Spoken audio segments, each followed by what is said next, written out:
सावन पुत्रदा एकादशी व्रत कथा।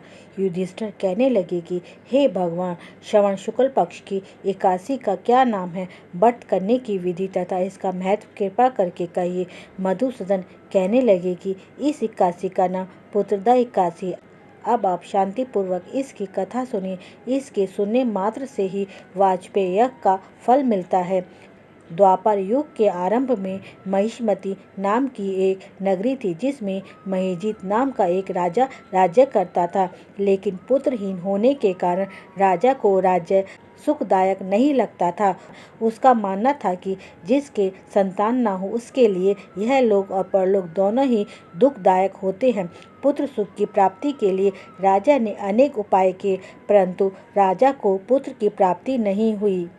वृद्धावस्था आते देखकर राजा ने प्रजा के प्रतिनिधियों को बुलाया और कहा कि हे प्रजाजनों, मेरे खजाने में अन्याय से उपार्जन किया हुआ धन नहीं है, न मैंने कभी देवताओं तथा ब्राह्मणों का धन छीना है। किसी दूसरे की धरोहर भी मैंने नहीं ली। प्रजा को पुत्र के समान पालता रहा। मैं अपराधियों को पुत्र तथा बांधों की तरह दंड देता रहा। कभी किसी से घृणा नहीं की, सबको समान माना, सज्जनों की सदा पूजा करता हूँ। इस प्रकार धर्मयुक्त राज्य करते हुए भी मेरे पुत्र नहीं है, सो मैं अत्यंत दुख पा रहा हूँ। इसका क्या कारण है? राजा महिजीत की इन बातों को सुनकर मंत्री तथा प्रजा के प्रतिनिधि वन को गए। वहाँ बड़े बड़े ऋषि मुनि के दर्शन किए। राजा की उत्तम कामना की पूर्ति के लिए किसी शेष तपस्वी मुनि को देखते फिर रहे थे। तब उन्हें एक आश्रम दिखा। सब प्रजाजन उस आश्रम में गए। सब ने जाकर ऋषि को प्रणाम किया। उन लोगों को देखकर मुनि ने पूछा कि आप लोग किस कारण से आए हैं। निसंदेह मैं आप लोगों का हित करूंगा। मेरा जन्म केवल दूसरों के उपकार के लिए हुआ है, इसमें संदेह मत करो। लोमश ऋषि के ऐसे वचन सुनकर सब लोग बोले, हे महर्षि, आप हमारी बात जानने में ब्रह्मा से भी अधिक समर्थ हैं, अतः आप हमारे इस संदेह को दूर कीजिए।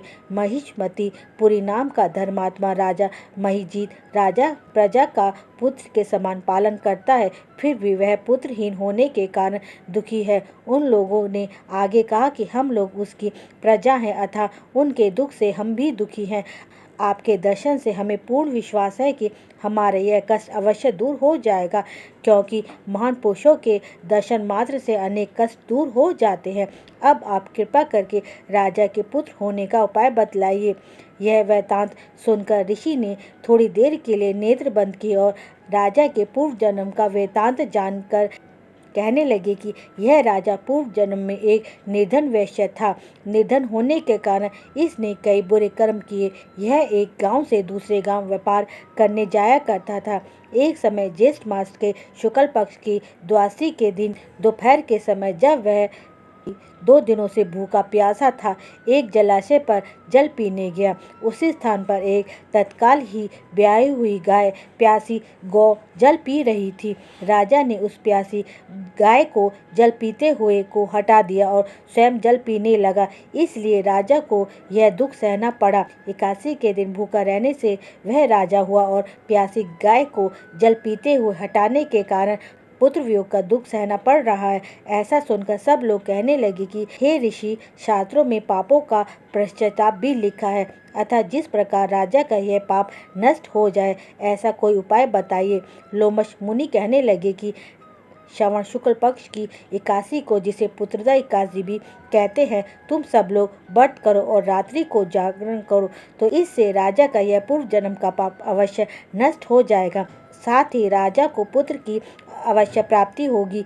लोमश ऋषि के ऐसे वचन सुनकर मंत्रियों सहित सब प्रजाजन नगर को वापस लौट आए और जब श्रवण शुक्ल पक्ष की एकादशी आई तो ऋषि की आज्ञा अनुसार सब ने पुत्रदा एकादशी का व्रत किया और जागरण किया, जिसके पश्चात द्वादशी के दिन इसके पुण्य का फल राजा को दे दिया। उस पुण्य के प्रभाव से रानी गर्भवती हुई और उसके प्रभाव से एक तेजस्वी पुत्र उत्पन्न हुआ। इसलिए हे राजन, इस श्रवण शुक्ल पक्ष एकादशी का नाम पुत्रदा एकादशी पड़ा।